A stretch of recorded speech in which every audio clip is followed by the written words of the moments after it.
Alright, we're back with more college football news, and in this video particularly, I'll retain my coverage of the Sherrone Moore case as there has been a major update that could signal pretty much the end of it, at least in this particular form. However, it is important, if this is indeed the final stand, to provide a much needed summary of context here.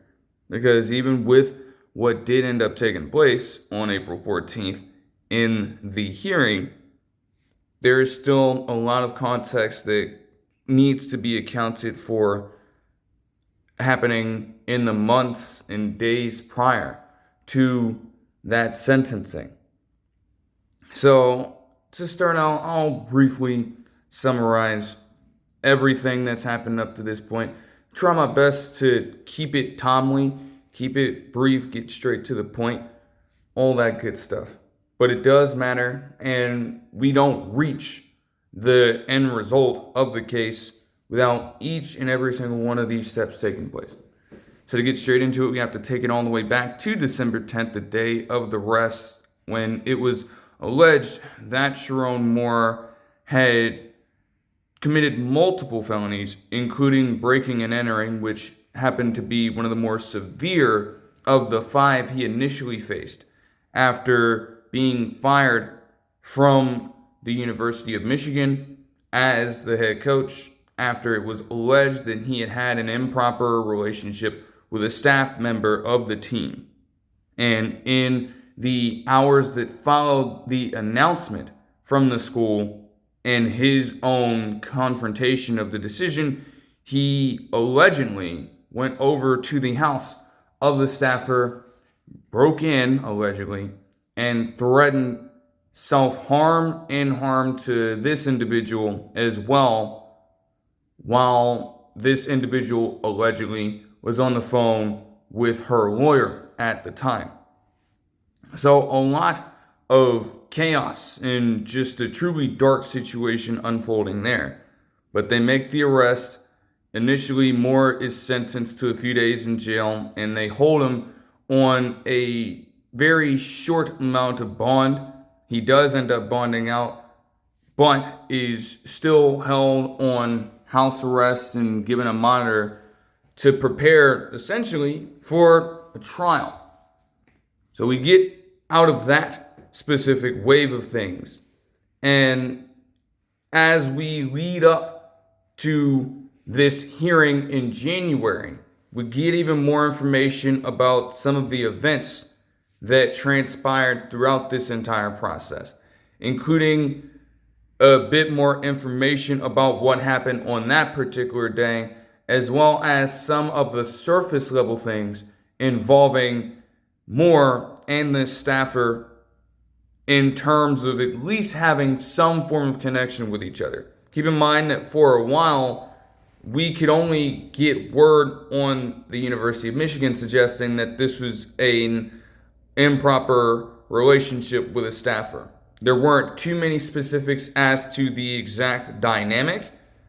A lot of people were able to run with their own narratives. And again, typically in these situations, it can be a sort of power struggle and a bit of suppression on the part of the employer, not the employee in this situation, which eventually, when we got around to that language, is why Michigan decided to take Moore out of his job and not the victim of the case, initially at least. Because according to their policy, they're going to put most of that responsibility on the employer. And while the employee could have also said anything about the extent of the relationship much sooner, they take into account that there might have been pressure that was being faced by this victim initially.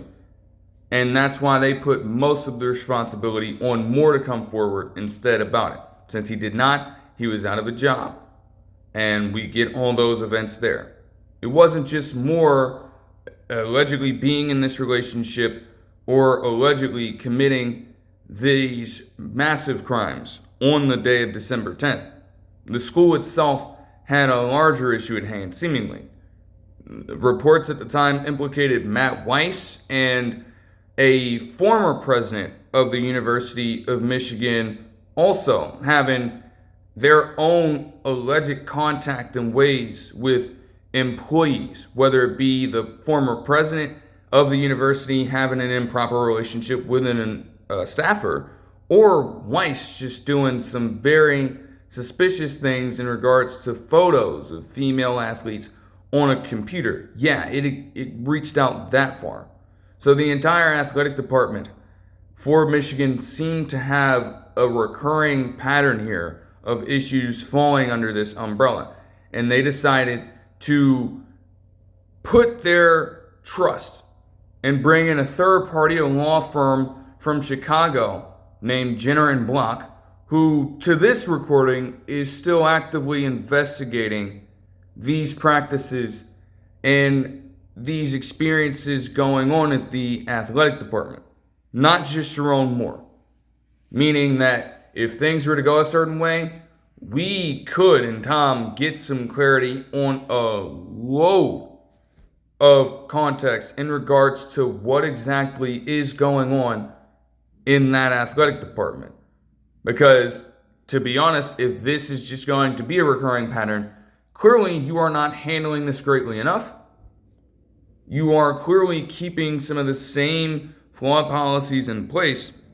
And the people as well are just of questionable character also that you continue to bring in over and over and over again. Interim President Domenico Grasso at the time had to make it clear that in terms of the student body and in terms of what he could control until Michigan eventually elects a new president of the school, he wasn't going to stand for it. There's no tolerance for it whatsoever because it puts these students in danger and it puts other employees in danger. And that is not a practice that you can retain. Even Ward Manuel was catching fire in a way under it for a little while because of, again, just very suspicious activity going on. He himself was being investigated, and again, not much had been found up to that point, but everybody's up for question when there is something on this large of a scale occurring. The next step for them was to look into whether or not there was a history of domestic violence and a toxic relationship involving Moore and this staffer, and just getting even more in depth into the nature of the events up to the arrest, along with a few different reactions taking place on the parts of players who have since transferred or have moved on from Michigan entirely, including the likes of, I believe, Matthew Berry, one of their cornerbacks at the time. Just feeling a little bit betrayed in a way that this man who had been trying to lead them on the right path on and off the field had been carrying himself in this manner outside of his own job, and even in some cases where things conflict on the fly. You're allegedly doing these things during the middle of the games, and yeah, the conversation got toxic because they were just, coming out here with these different reports on these social media sites that Moore was engaged in a lot more unfaithful, shall we say, behavior on his end while still having a wife and kids of his own at the time. I didn't necessarily buy into all of that at all. Didn't think it was worth reporting on because it's just like that takes away from the actual case at hand. But these were things that were again occurring on these different social media sites. So you get out of all of that, and while it still goes on, Michigan decides to pivot after Moore was literally the first black head coach in the school's history, firing him for the sense of PR in a way. Felt like their only move at the time. And they decided to go into a different direction for the pursuit of an individual who could, one, remain out of the spotlight for any negative reasoning, and two, truly be a leader of men and try to carry this team forward for the next few seasons to come. And they decided to hire Kyle Whittingham from Utah, a very proven coach at that organization and a bit of an older character. He's very up there in age, and he would sign for a 5-year contract. There was a sense that during this contract, he could decide to call it a career at some point. But if Whittingham can remain there for the entire time, he has an opportunity to really fortify a reinvigorated culture in that Michigan locker room. And they ended up playing the Citrus Bowl against Texas, ranked 13th at the time, in spite of not having more out there, having Biff Poggi serve as the interim head coach for that particular game, which they then proceeded to lose. But in terms of the actual case itself, when that ruling and that hearing came around in January, they found a fatal flaw in Pittsfield Township Detective Jessica Welker's statement.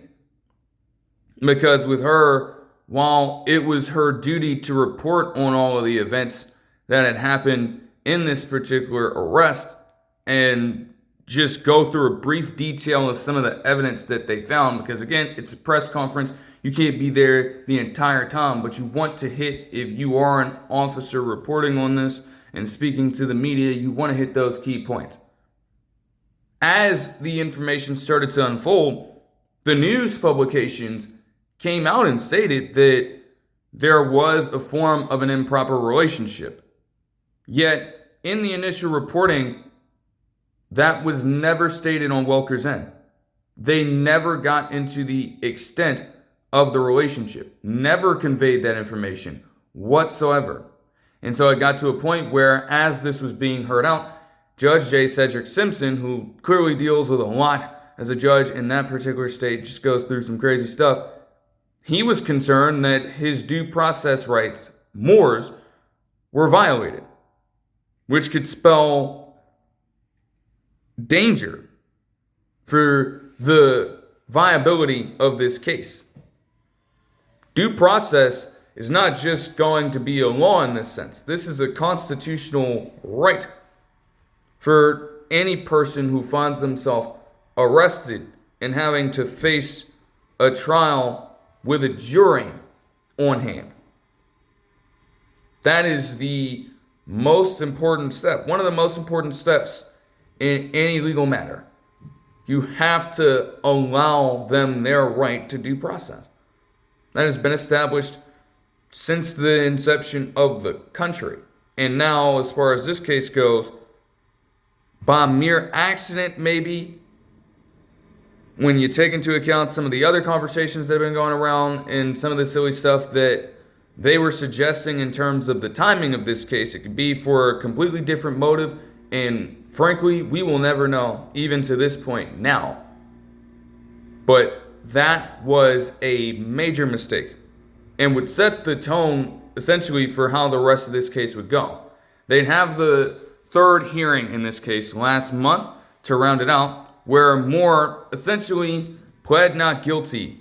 And a few of the charges, including the major felonies like breaking and entering and also stalking, were dropped completely. There were just a pair of penalties left on the docket, both misdemeanors, and when you look at some of the other sources, they would total just up to at least 1 to 6 years in jail time tops, unless they found it within themselves to grant a potential plea. So yeah, the stalking charges were dropped. They got the brunt of a potential punishment out of the way with that ruling.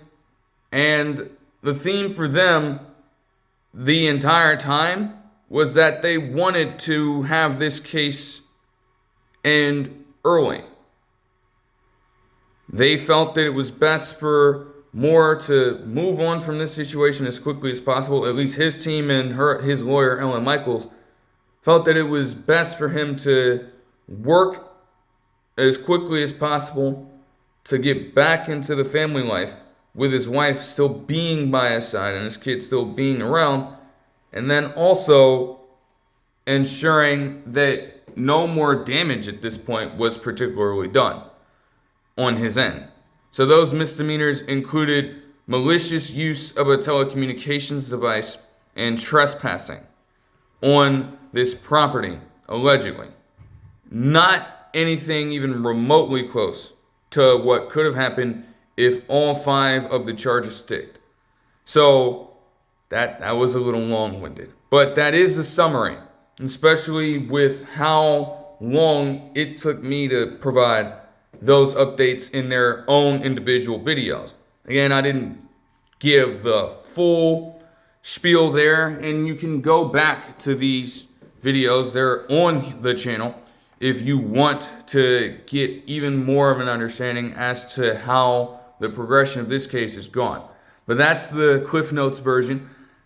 And now, through all of that, from a case that initially started as a very grim, in a way, outlook, started with a very grim outlook, I should say, to now this point where a fatal error, critical one, on Welker's part may have spurred on the potential for this case to end early. What would that mean for all the parties involved is something that you'd have to consider, whether it be Moore, his family, or the victim, who has now been identified as Paige Shiver, who is now out of a job at Michigan as well as of the recording of this. Happened in February, I believe. So it took them a little while, but they still ended up making that decision. There are a lot of implications that are abound no matter what happens moving forward, no matter what they rule in the court. Ultimately, though, that ruling will hold weight in regards to, I guess, how exactly both sides can go about moving forward or trying to. And that is the byproduct of reaching finality in a case. They never say the process of trying to recover in those different ways is going to be easy. But at the very least, if you are given a second chance, it does help you to at least start a new path, turn a new leaf in the course of your own life. And again, ensure that you are doing everything in your power to not reach a situation like that again. But those allegations are just as warranted. They have just as much of a voice in the entire equation.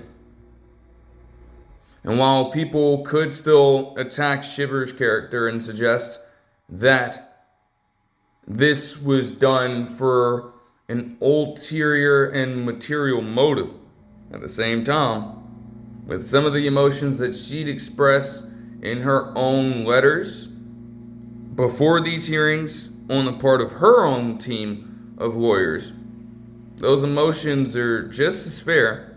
They can't be discounted in the equation at all. But ultimately, the judge is going to make the final decision. And it would be up to Cedric Simpson to see what exactly is the next step in this entire ordeal. And thus, on April 14th, we would get our answer. Because according to multiple sources, and to take this quote specifically from CBS News, quote, Former University of Michigan football coach Sherrone Moore was placed on 18 months probation Tuesday in a 14A district court in Ann Arbor on 2 charges as part of a plea agreement that drops the original stalking charges. Judge J. Cedric Simpson explained that upon his review of the case, the plea agreement to the 2 charges with dismissal of the others was a correct resolution. Moore received 18 months probation on each of the 2 charges, will pay $1,000 in fines, and has been ordered to have no contact with his former employee who was the victim of the initial charges. The jail time ordered will be credited for time served with the balance suspended should the terms of probation be followed. He is scheduled for a review hearing in October 2027. End quote. So just like that, after, quite frankly, a slew of events akin to being on a roller coaster, essentially, from an emotional standpoint. I mean, literally, as they brought up in some of these reports before, the tone of that original reporting, the gravity of having someone allegedly threaten self-harm and the harm of another individual in that moment after an apparently distraught state of mind after losing their profession entirely because of an alleged relationship, an improper one at that. This case originally was not a great look for Sherrone Moore, to say the least. And even with me saying that, it's an understatement. I mean, this had the potential to go so far left and end in a much worse result. Whether you look at it from the PR standpoint, or whether you look at it from the exact messaging frame that J. Cedric Simpson put up here. This is a tremendous alternative if you're looking at it from Moore's viewpoint. You don't serve jail time, you have the more severe charges reduced, and they only ask you to complete 18 months of probation with a $1,000 fine. In most other contexts, a plea agreement like this would not even be feasible. I can assure you that much. And still, Washtenaw County Court agreed at that time that this was the right decision in terms of this particular case. And that is tremendous, again, in terms of a victory for Sherrone Moore to move forward. You know, again, at the time, reports were suggesting that, again, the family was still intact. He was still going out, trying to clean himself up, trying to stay in constant contact, taking care of his kids and being around his wife as this entire trial process was underway. Now, again, you could be seeing that is played up or for real. That is your own decision at the end of the day. But these were the steps he was taking, apparently, to move on from what might have been, at that time, given the reaction that they suggested he had, one of the lower points in his overall life.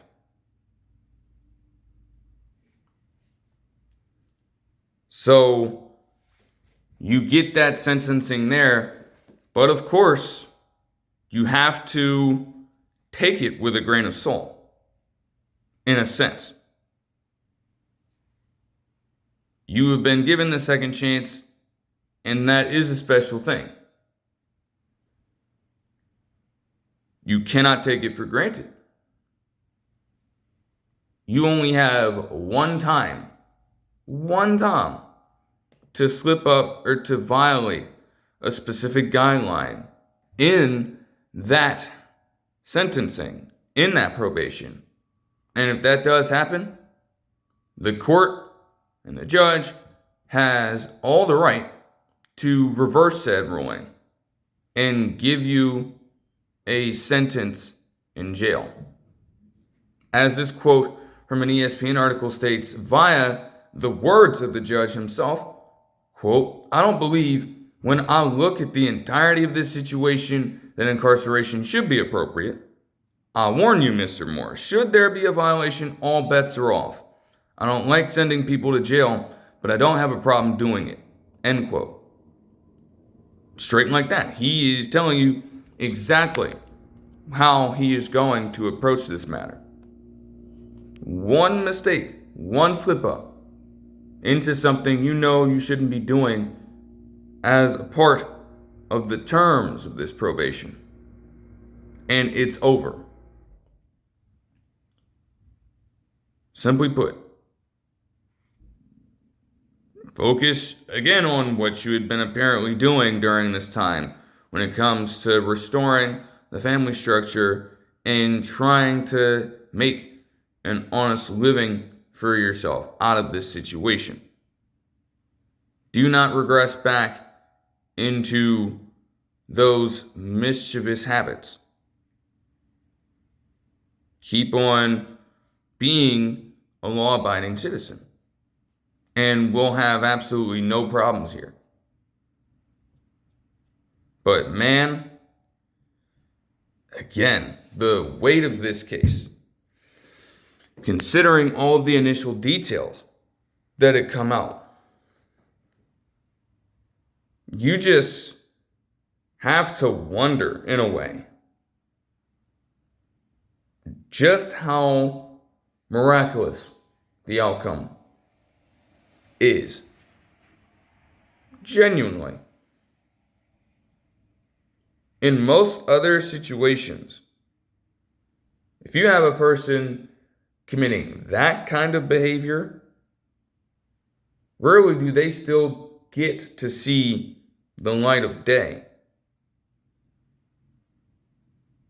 And you have more the embattled coach himself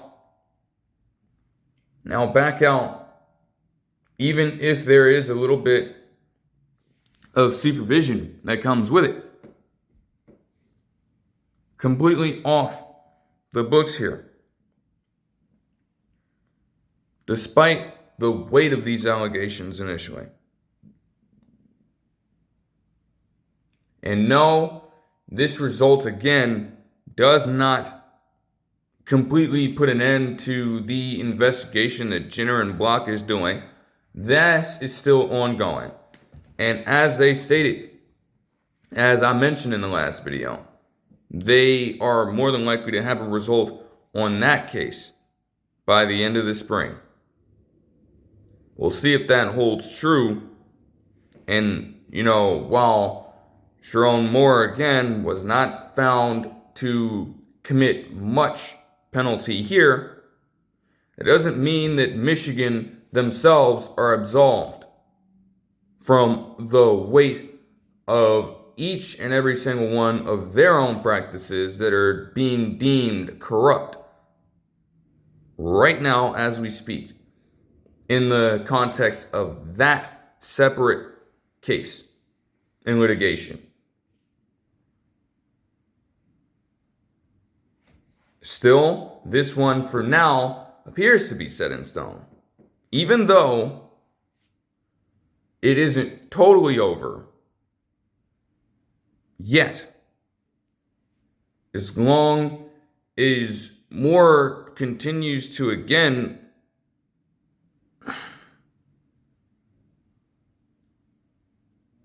follow the guidelines and follow the terms of the probation he set.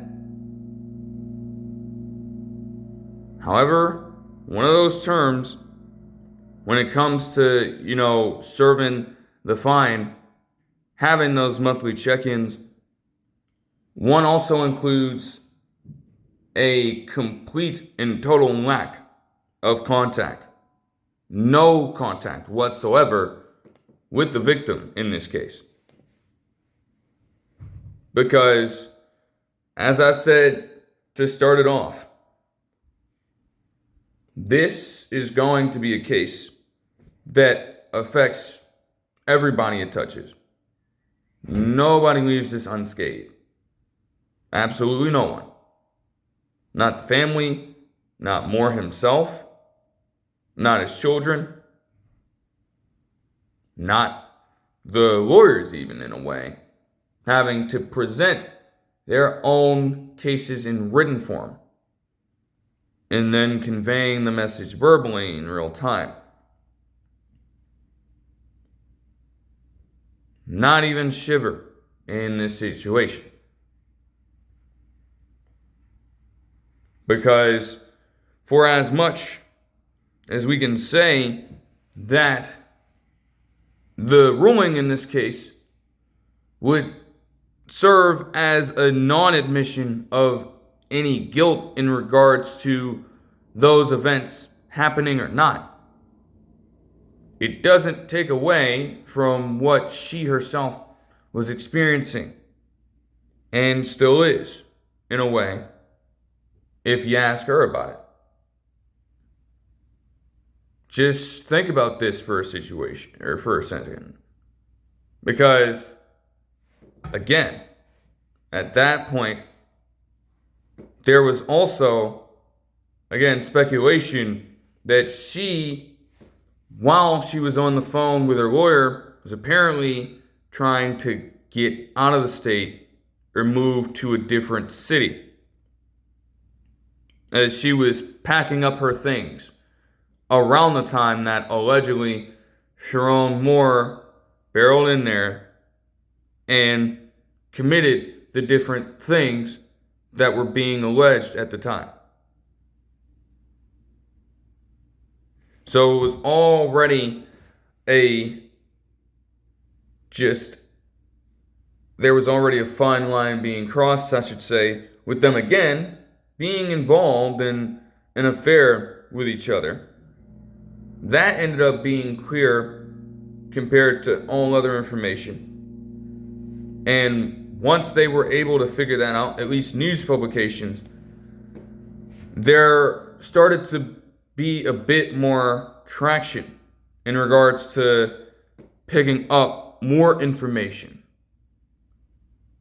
One of the other damning pieces of evidence came with a chain of text messages that were still taking place between the two, even after the relationship was figured out by the school, and even after Sherrone Moore was initially fired, where there was still a clear message in response between the two, still alluding to the idea of them working with each other.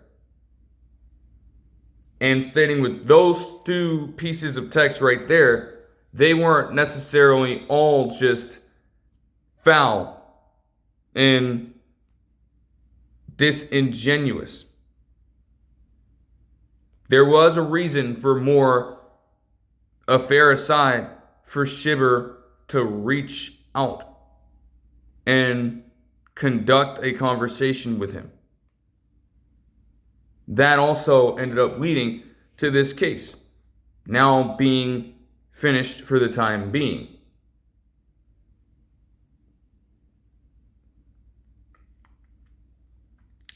Still,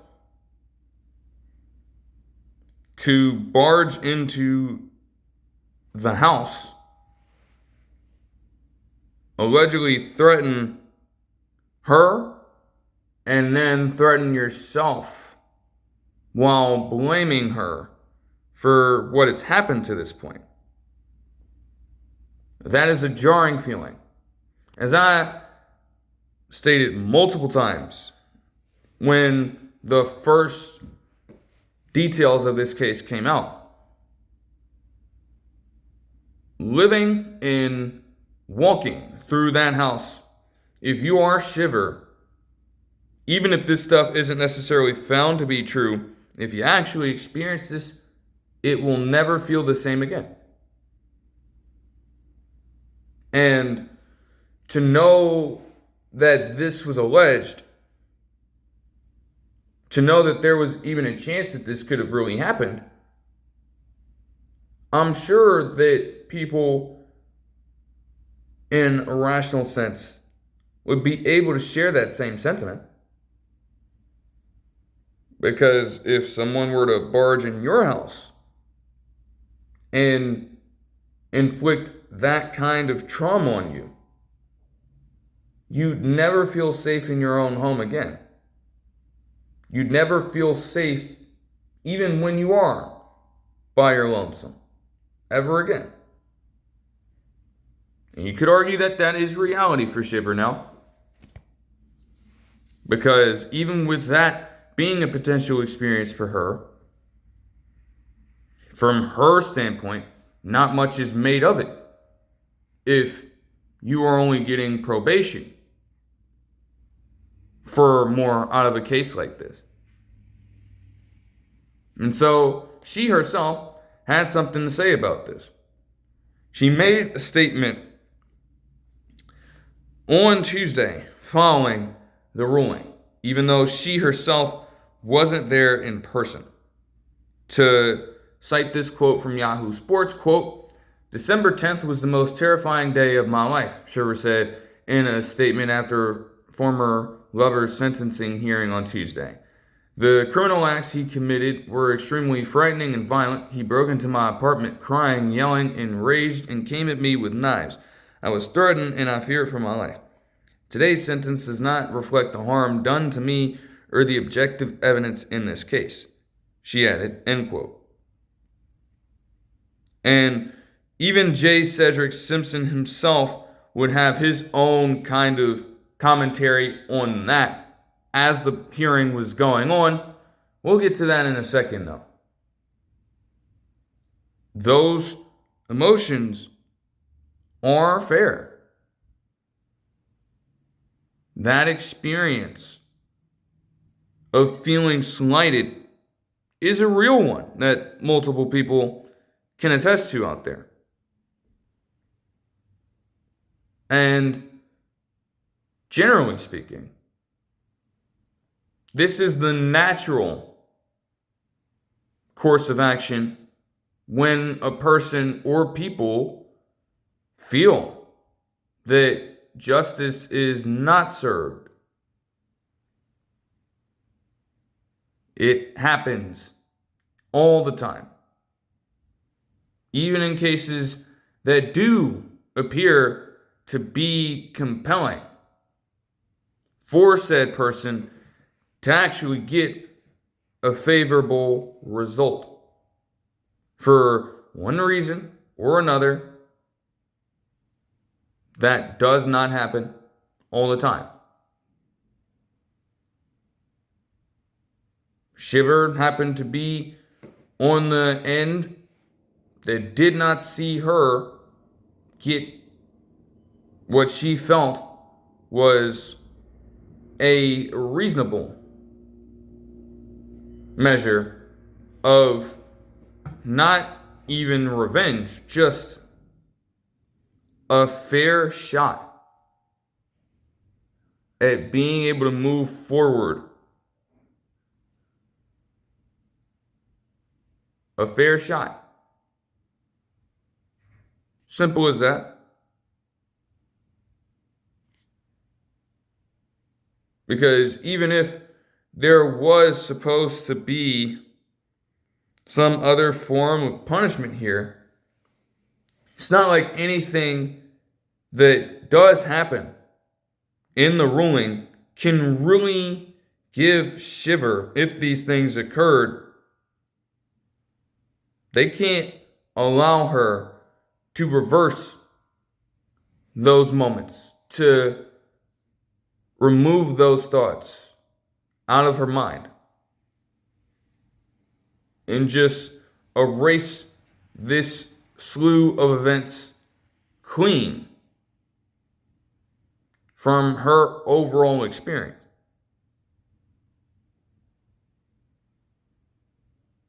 Nothing would make that happen for her. However, setting an example, ensuring that you are able, again, to continue to operate throughout your life somewhat peacefully, despite that, and have these members of the court assert a true standard or a true example of what not to look at. Just because Sherrone Moore was the head coach does not mean that he is given or has the right to, in a way, a case leaning in his direction. Does not mean that at all. If you're going to do those kinds of things, allegedly, you have to face the way of the law, no matter who you are.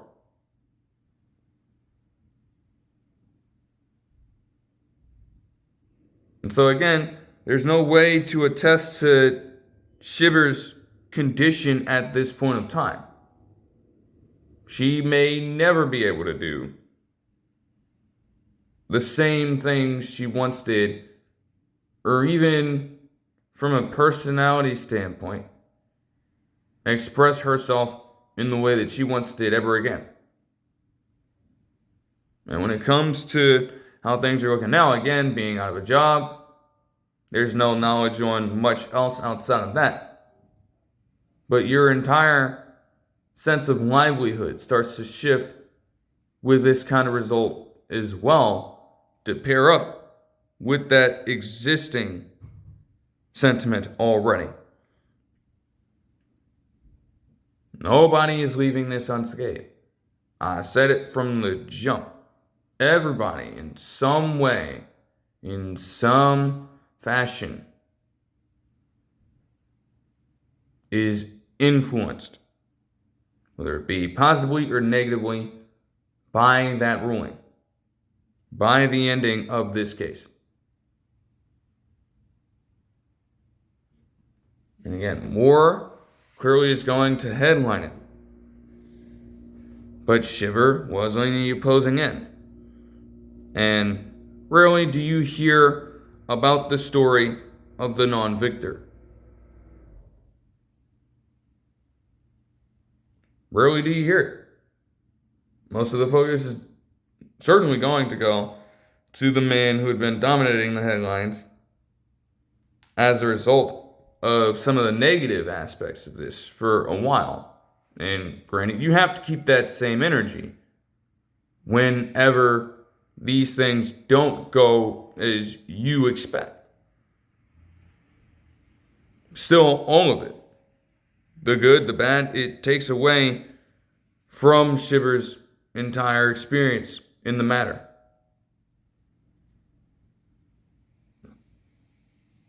Because if you're looking at this case from the outside inwards,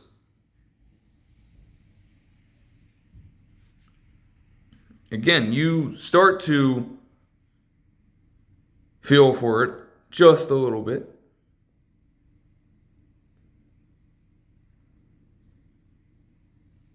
Even if they were both in the employer-employee relationship. And again, it's not something that should be taking place. It's something that Michigan, if that Jenner and Block case goes a certain way, should be held accountable for. They both had involvement in it.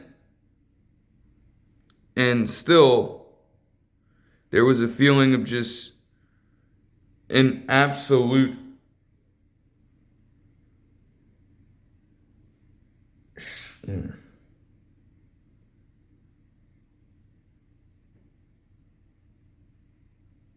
even in that apparent relationship,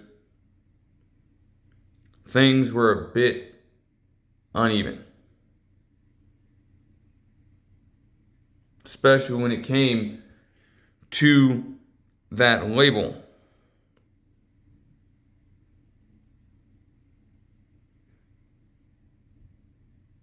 But of course, there are other ripple effects here. And so again, when the time came to sentence it, J. Cedric Simpson had his own statement to make on the matter in accordance with that. And man, he went in and made some really good points in the process. So according to this entire ESPN article here, let me get there real quick. Quote, "Frankly, Mr. Moore, you had no right to do what you did. I know she was placed in fear. It was a traumatic experience for her, but you had no right to spread your pain to her." Shiver, who didn't attend the hearing, released a statement saying the sentence does not reflect harm to me. We already established that. The person who is saving you from the full wrath of this court is the person who you betrayed. When all the circumstances are happening to her and she is absorbing them in real time, she not once loses her focus, not once bats an eye to doubt you, not once wants something terrible to happen to you. As I listened to the terror in her voice that day, I don't think there would be anybody in the world who would have blamed her from saying, "I am done here." "I am amazed by you, Miss Moore," Simpson added. "I don't know where it comes from. If we had more people like you in the world, I may be out of a job, but the world would be a better place." End quote. So again, he went in, and that isn't even the whole of it. But he did not let up at all. And granted, in his case, to be fair, to hold that position of neutrality, he's not supposed to, unless the case is that obvious upon presentation to where he wouldn't have a choice here. But yeah, as I've been spending that whole time maybe rambling about for a little bit, that is a tragedy in every sense of the word. And if this is what she faced and dealt with, that is just not something that she's all of a sudden, just because this is over, is going to be able to move on from. That clarity will never be regained. The reasoning for that will never be fully expressed. It just happened, allegedly, out of the blue. And saw a man at his most broken point, allegedly, attempt to shake up the entire course of multiple lives in the process. Multiple. Again, an improper relationship is one thing. It's another completely to try to inflict harm in a way that affects even more than just yourself. Again, your kids, your family in that moment would not have a father or a husband. And you would blame your own loss on Shiver, allegedly. While, again, attempting to do that, allegedly, in her house. That is a harrowing experience that you would not wish on even your worst enemy. And, again, while there is not an admission of guilt, with the plea in place, and with the misdemeanors now being there for more to take on and serve this probation time, doesn't necessarily mean that this didn't happen at all. Like, it doesn't always just come from nowhere. Some things can definitely be exacerbated. But you also just can't completely say that Shiver made this story up or anything like that. This could have been a truly real experience for her. And in the way that J. Cedric Simpson put it, essentially, yeah, you're feeling the weight of your loss of a job. Yeah, you might be at your lowest moment. There is no excuse and there is no right on your behalf to transfer that pain over and have her deal with this. No right to do that whatsoever. And so, again, there is not an admission of guilt, but if these things actually did happen, it is something that Sherrone Moore is going to have to live with for the rest of his life, just as much as Shiver is going to have to live with this for the rest of her life. And that's why I say, in the grand scheme of things, you still are going to have to do so much work to really reach a respectable status again. And I'll get into that in just a second. But I want to give faith in respect, or praise and respect, rather, I should say, to Sherrone Moore's wife. Because J. Cedric Simpson is absolutely right. And this is the stuff that I was saying initially. Like, just think about this. As much as some people might not understand it, and even I was saying in literally video number 1 of this, you're telling me that in her shoes, my husband is allegedly doing this, and he's gotten himself in that kind of trouble? We set those vows together at the day of marriage. And not only are you breaking that with alleged infidelity with a completely different woman, but you're also threatening to put your life on the line for this woman? What about me? What about our children? In most other contexts, when it comes to that kind of situation, you're leaving. I don't care what it is. Because there are some who, again, are going to stay for ministerial purposes. And there are a lot of others who will not take that crap.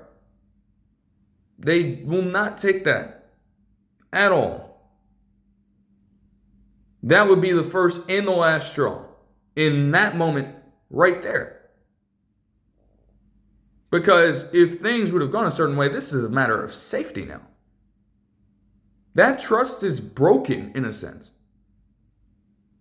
He literally, again, as these initial reports detail, spending time with them, going home to his family, and still acting like this to the side? That is just going to mess with your emotions in a way that not many people could imagine having to experience.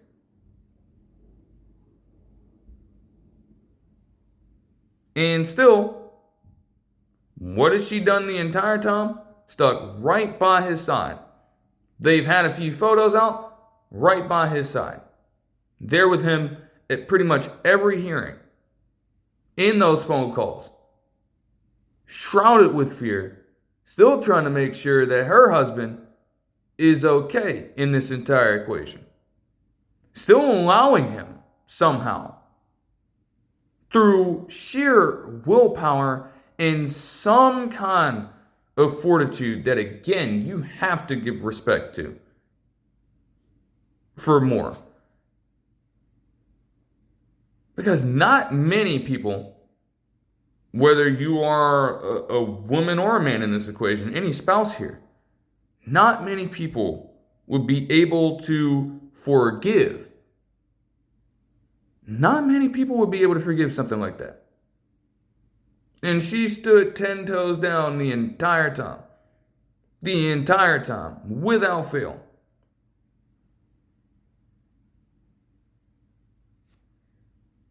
In a way, you can say that maybe Sherrone Moore doesn't deserve that. And quite frankly, as J. Cedric Simpson put it, if this is how you're going to conduct yourself, frankly, you don't. But with her behavior and with her keeping you in good spirits, in keeping you somewhat disciplined as this entire process has gone down, she is the only reason, in a way, that Moore can now be let off free.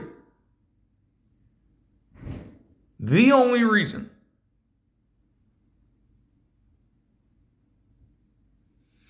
Not much anything else. Even with what has developed over time, really factored into Moore's decision compared to that right there. So you have to credit Sherrone Moore's wife here. You just have to. Because that just takes a tremendous amount of strength to still bear with that and still have his back through all of this. Even with him going behind hers and having this affair with this 23-year-old Shiver. They mention the age in one of these articles.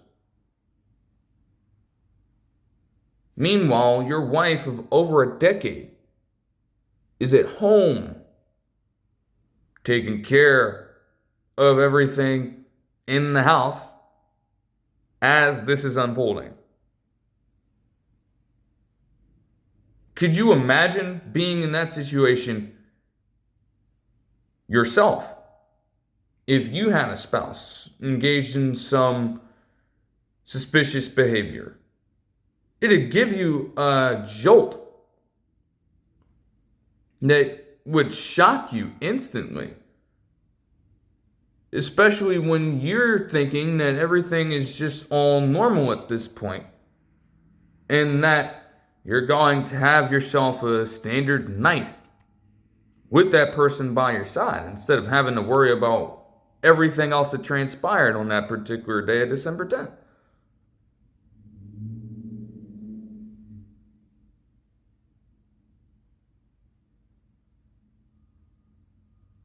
It makes sense then why Moore would want to again try to rehash things out and reconcile with not just his wife, but again, those kids. Because again, it is still something that they may have to address. But at least they know that they will still have their father by their side. When this was a moment of time where he may not have been around at all anymore, given the language of the initial reports swirling around this case.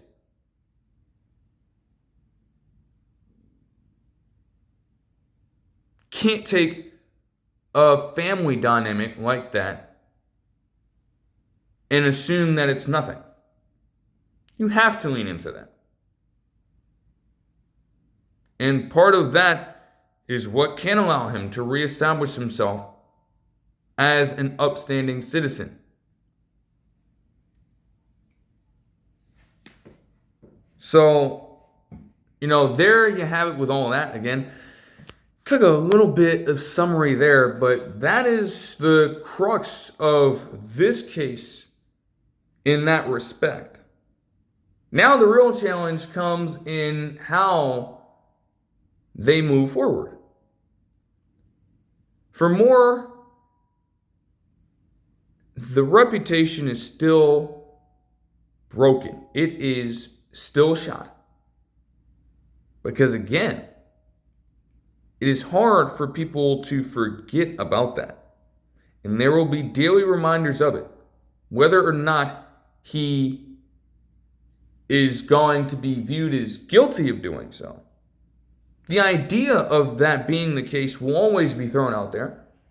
It's going to be one of the first things you hear when his name is brought up in the media. It's going to be one of the first things you hear about in the event that he does find himself back in the college football coaching space. You're going to see it through different forms of content, whether it be satirical content, whether it be the matter-of-fact coverage of the case in a few years' time. It's not something that he'll be able to escape. He is going to have to deal with this each and every single day for the rest of his life. Same impact there. He's able to turn it around, and in ways, in a state that tends to favor the idea of a second chance. In a country that seems to be all about second chances. He, of course, can change things around and change the perspective around him in time. But that is going to take work that he must be intentional about putting forward. And as for the University of Michigan, again, they still are going to have their own answers and questions as well by the time that this Sherrone block investigation is up. And either way, whether they do find something or whether they don't, you can hire Kyle Whittingham and you can root Sherrone Moore out for whatever reasoning that you may have.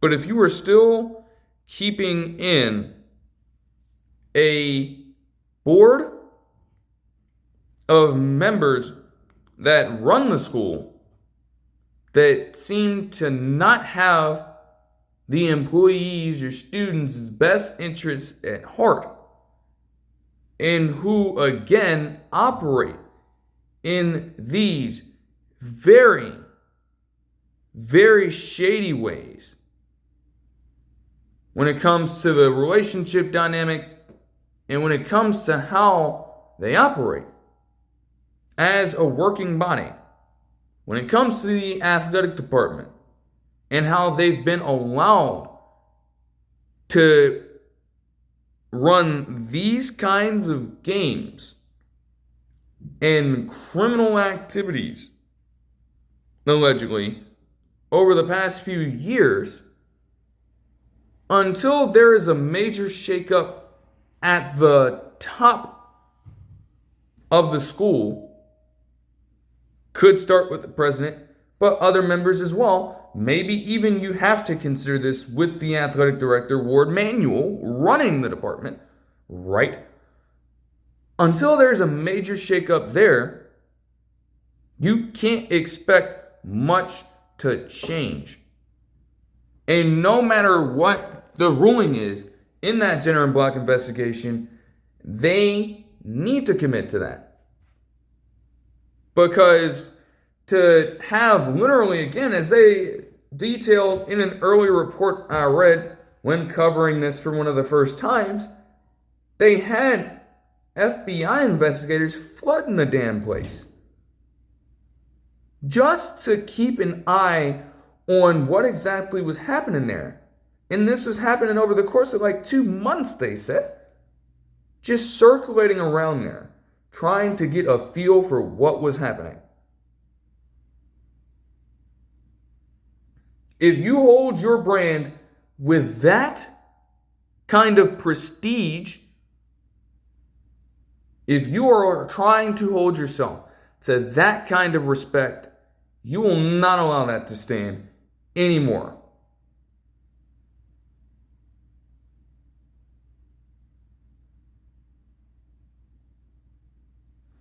But that is all that I have in regards to the case. This is obviously, again, unless things are violated, unless there's a new development in regards to it, more than likely this is the last update to really focus on in regards to this. So again, from start to end, no matter where you turn, there are going to be a bunch of parties implicated and affected by this. Even if Moore is now on probation, even if he's back with his family, this still goes way, way deeper than you believe. And I just hope that for my part, I was able to give it its due throughout the entire time. That's frankly as much as I could have been asked to do. Being as far removed from personal involvement in the situation as possible.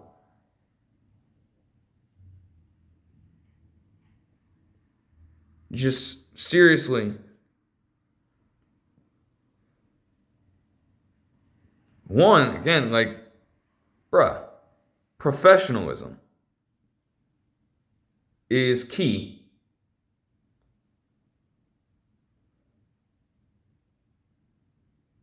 Simple as that. That is the message.